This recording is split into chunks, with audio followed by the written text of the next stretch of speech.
Polisi akhirnya menetapkan 3 orang tersangka dalam kasus tewasnya Ketut Arsa Wijaya di pinggir jalan Banjar Dinas Penataran Desa Dada Putih, Kecamatan Busungbiu, Kamis 7 Juli sekitar pukul 00.15 WITA. Pemuda asal desa Tisa, Kecamatan Busungbiu itu ditemukan dalam posisi telentang tak jauh dari sepeda motor milik korban. Selain barang-barang milik korban, di dekat korban juga ditemukan bongkahan beton. Hasil penyelidikan polisi diduga korban tewas akibat dianiaya.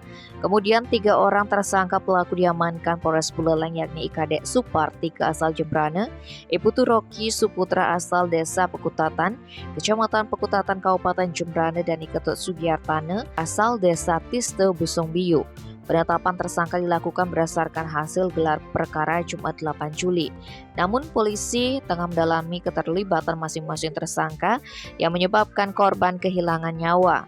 Kasih Humas Polres Buleleng, AKP Igede Sumarjayu, Minggu 10 Juli sore menerangkan, kejadian ini berawal dari kesalahpahaman antara korban dan para tersangka lantaran korban diserempet oleh mobil pick-up yang ditumpangi ketiga tersangka.